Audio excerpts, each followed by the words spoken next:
Hello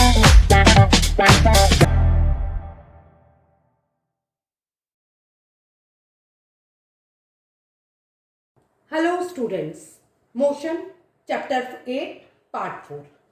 तो previous lecture में हमने स्पीड, वेलोसिटी और एक्सेलरेशन के बारे में पढ़ा था। यहाँ हम 3 इक्वेशन ऑफ मोशन डिस्कस करेंगे, जिसमें फर्स्ट इक्वेशन है v is equal to you plus A T, second है S is equal to U T plus half A T square and third है V square minus you square is equal to 2as।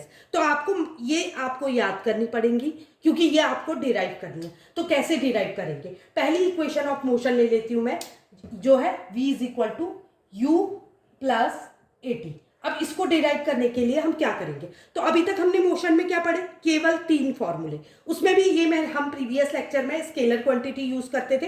अब scalar को हम vector form में पढ़ेंगे। तो speed को अब हम क्या कहेंगे? वेलोसिटी। तो इसको हम स्किप कर देते हैं, इसमें तो इसकी जरूरत नहीं है। तो अब हमारे पास केवल 2 फॉर्मूले बचे हुए हैं, v is equal to s upon t and a is equal to v minus u upon t. अब आप रिलेट करेंगे कि ये किससे बिलोंग करता है। तो आप देख रहे हो v u and a t किसमें है? एक्सेलरेशन के फॉर्मूले में। तो हम लेट कर लेंगे कि एक बॉडी u वेलोसिटी से मूव करती है और उसकी फाइनल वेलोसिटी v हो जाती है। कितने टाइम में? t टाइम में। तो उसका एक्सेलरेशन क्या हो जाएगा? v minus u upon T. ये हो गया एक्सेलरेशन का फॉर्मूला। तो इससे हम क्या करेंगे? अब आप देखो, इसको कोरिलेट करो दोनों फॉर्मूलेज को। v is equal to you plus A t और ये a is equal to v minus u upon t. अगर आप ट्रांसपोज करते हो तो इस फॉर्म में आ जाते हो। तो आप ट्रांसपोज करोगे तो क्या हो जाएगा? A t is equal to v minus u, या फिर u को इधर ले आएंगे तो a t plus u is equal to v और v is equal to you plus A t. ये बन गई हमारी फर्स्ट इक्वेशन ऑफ मोशन। कभी कभी एनसीईआरटी डिराइव करने को पूछता है, तो ये बहुत इजीली आप डिराइव कर सकते हो केवल एक फॉर्मूला यूज करके। अब आ जाते हैं हम सेकेंड इक्वेशन ऑफ मोशन, जो कि है S is equal to U T plus half A T square. अब आपको एक चीज याद रखनी, अभी तक आपके पास क्या था? 2 फॉर्मूले थे। अब आप इसको भी ऐड कर लेंगे अपने उसमें। तो अब क्या बन गया? अगेन एस मतलब डिस्प्लेसमेंट। तो डिस्प्लेसमेंट आपको केवल इसमें दिख रहा है, तो आप इसी फॉर्मूले को यूज करोगे। तो v का फॉर्मूला क्या हो गया? Velocity is equal to displacement upon time, क्योंकि हमको डिस्प्लेसमेंट चाहिए अपने फॉर्मूले में। ये हो गई इक्वेशन 1। सिमिलरली हमने जब मैंने आपको ये फॉर्मूला डिराइव करना सिखाया था, तो मैंने एवरेज वेलोसिटी का भी फॉर्मूला बताया था। Velocity average is equal to क्या बताया था मैंने?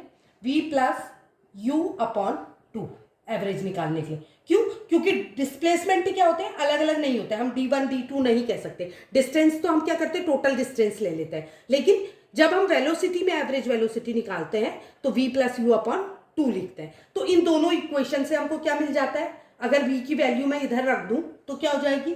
s upon t is equal to, first equation से वैल्यू सेकेंड इक्वेशन में पुट कर दूंगी, v प्लस यू अपॉन 2। अब यहां पर को आप स्टॉप हो जाइए और यहां चेक करिए कि आपको एलएचएस में क्या चाहिए? s चाहिए। तो हम t को ट्रांसपोज कर देंगे, तो s इज इक्वल टू हो जाएगा v प्लस यू, ये डिवाइड में है तो मल्टीप्लाई हो जाएगा, अपॉन 2।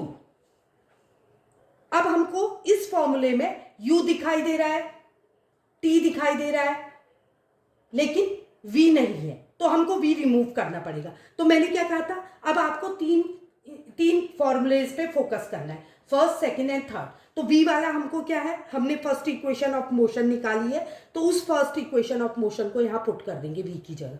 तो क्या हो जाएगा? s is equal to v की जगह लिख देंगे u प्लस ए t plus u whole t upon 2। किससे? Equation of motion v is equal to u plus A t put करने पर। ठीक है, तो क्या बन गया? u plus u 2u plus ए टी अपॉन 2 होल का t। अब ये खोलेंगे तो डिस्ट्रीब्यूटिव प्रॉपर्टी लगेगी, तो क्या बन जाएगा? 2ut plus A T into T square upon 2। अब ये होल का अपॉन में है, अगर हम इसको ब्रेक में लिख दें, ये तो एलसीएम है इसका, इसको तोड़ देंगे तो क्या बन जाएगा? s is equal to 2ut upon 2 plus A T square upon 2। 2 से 2 कैंसिल, तो इसको लिख देंगे s is equal to U T plus half A T square. तो ये हो गई second equation of motion. I hope यहां तक आपको कॉन्सेप्ट क्लियर हुआ होगा। अब सिमिलरली बहुत इजी है थर्ड इक्वेशन को निकालना। 3 स्टेप हम यही चलेंगे, 3 स्टेप्स हम यही फॉलो करेंगे जो हमने सेकेंड इक्वेशन ऑफ मोशन में यूज किए थे। और थर्ड स्टेप में हम देखेंगे कि हमको चाहिए क्या। हमको v square minus you square is equal to 2as, तो 2 हमको s के साथ चाहिए, तो 2 को हम ट्रांसपोज कर देंगे, यहाँ डिवाइड में है तो मल्टीप्लाई हो जाएगा, तो 2s is equal to t यहाँ शिफ्ट कर देंगे तो क्या बन जाएगा v प्लस यू होल को मल्टीप्लाई कर देंगे t से। क्यों? क्योंकि यहाँ डिवाइड में था तो यहाँ आके मल्टीप्लाई हो जाएगा। ब्रैकेट का मतलब क्या होता है? मल्टीप्लाई होता है। अब आपको क्या चाहिए? t नहीं चाहिए इस फॉर्मूले में, इक्वेशन ऑफ मोशन में, तो t की वैल्यू आप क्या करोगे? ट्रांसपोज करोगे। कैसे? एक्सेलरेशन वाले फॉर्मूले से। t को अगर यहाँ शिफ्ट कर दोगे तो क्या हो जाएगा? एक्सेलरेशन का फॉर्मूला क्या होता है? a is equal to v minus u upon t. तो आपको क्या करना है? t निकालना है, तो t को यहाँ शिफ्ट कर दोगे तो ये मल्टीप्लाई हो जाएगा, is equal to v minus u, और a कहाँ आ जाएगा आपका? नीचे आ जाएगा। तो t की वैल्यू को हम यहाँ पुट कर देंगे तो क्या हो जाएगा? 2s is equal to v plus u, और t की वैल्यू क्या लिख देंगे? t की जगह v minus u upon a।